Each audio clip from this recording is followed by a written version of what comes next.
Assalamualaikum warahmatullahi wabarakatuh. Dalam video kali ini, aku bakal coba bahas beberapa hal terkait pendaftaran kartu prakerja. Yang pertama adalah apakah ada gelombang 9? Kalau ada, kapan dibuka? Lalu yang kedua, kalau kita gagal pada gelombang sebelumnya, apakah bisa mendaftar lagi di gelombang 9? Dan yang terakhir adalah bagaimana cara mudah untuk lolos pendaftaran kartu prakerja. Jadi sebenarnya pemerintah telah menargetkan kuota untuk penerima kartu prakerja adalah sebanyak 5,6 juta. Kalau kita lihat ke belakang, prakerja membuka pendaftaran pertamanya dengan kuota sebanyak 200.000.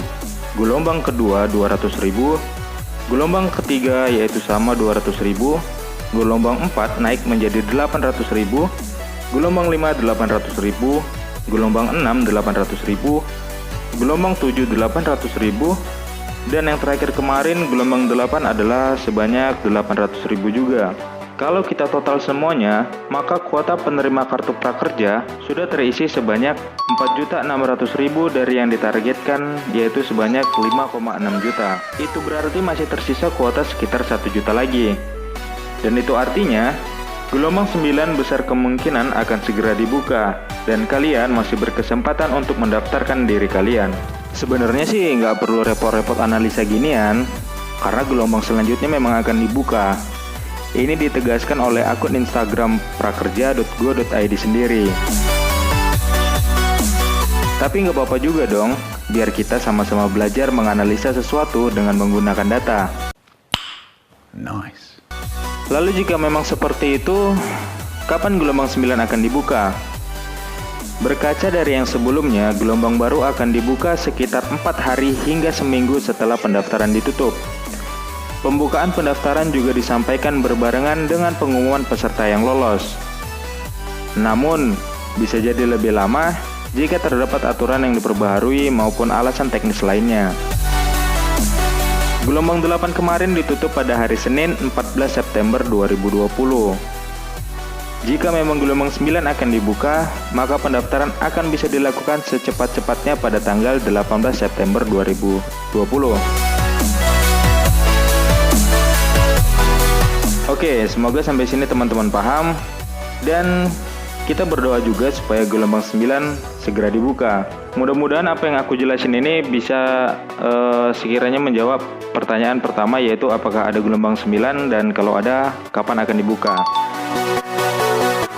Selanjutnya kita akan masuk pada pembahasan kedua, yaitu kalau misalnya kita tidak lolos pada gelombang sebelumnya, apakah kita bisa mendaftar lagi pada gelombang 9? Oke, jadi kalian bisa mendaftarkan diri kalian lagi pada gelombang 9 jika kalian dinyatakan gagal pada gelombang sebelumnya. Tapi dengan catatan bahwa kalian tidak dinyatakan gagal sebanyak lebih dari 3 kali.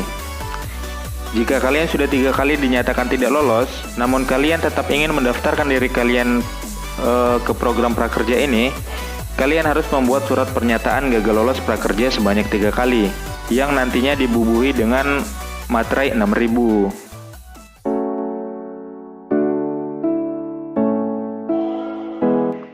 Untuk lebih jelasnya, nanti aku bakal coba buatkan video tutorialnya ya. Terus gimana kalau misalnya masih gagal 1 kali? Caranya cukup mudah. Kalian hanya perlu pergi ke dashboard prakerja, lalu tinggal tekan gabung. Maka secara otomatis kalian sudah bisa mengikuti prakerja gelombang 9 tanpa harus melalui proses pengisian data lagi. Aku kira untuk pertanyaan kedua, yaitu kalau kita gagal pada gelombang sebelumnya, apakah bisa mendaftar lagi di gelombang 9, udah terjawab ya. Mudah-mudahan teman-teman bisa pahami sampai sini.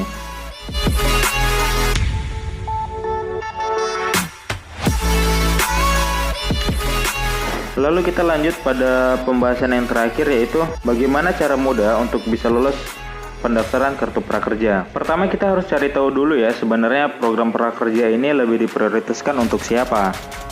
Jadi kalau kata Pak Panji Winantia Ruki, selaku Direktur Komunikasi Manajemen Pelaksanaan Prakerja, program prakerja ini akan lebih diprioritaskan untuk masyarakat yang terdampak COVID-19, seperti misalnya korban PHK, dan pelaku UKM atau usaha-usaha kecil yang omsetnya menurun secara drastis.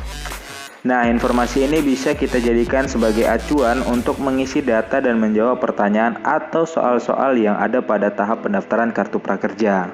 Nah, maksudnya itu gini, pada saat mendaftar, kita akan diberikan beberapa pernyataan dan soal-soal. Jadi usahakan dalam mengisi jawaban untuk mengacu pada informasi yang sudah kita ketahui tadi di awal.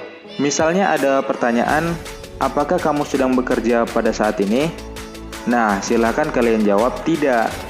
Atau kalau memang kalian sedang bekerja, jawab aja udah bekerja, tapi usaha kalian atau tempat di mana kalian bekerja itu sangat terdampak COVID-19. Sehingga omset kalian menurun secara drastis. Jangan kalian malah merasa sombong dengan seakan kalian gak apa-apa dengan COVID-19 ini.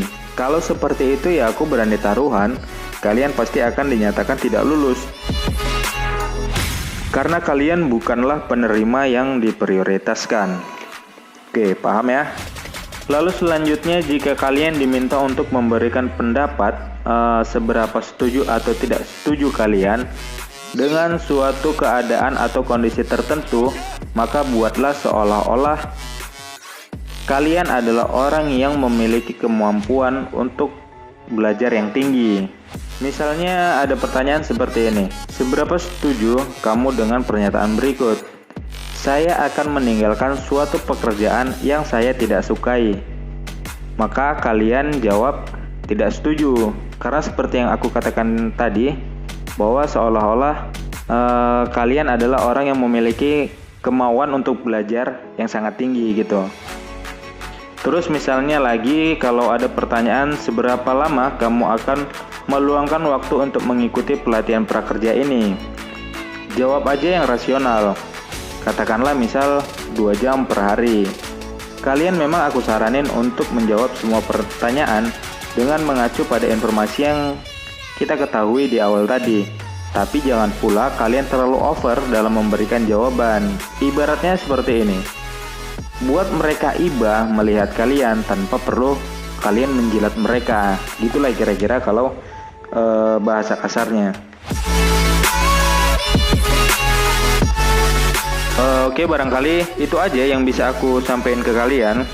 Semoga kalian bisa paham semua yang aku sampaikan tadi. Semoga video ini bisa bermanfaat buat kalian. Dan aku akhiri. Wassalamualaikum warahmatullahi wabarakatuh.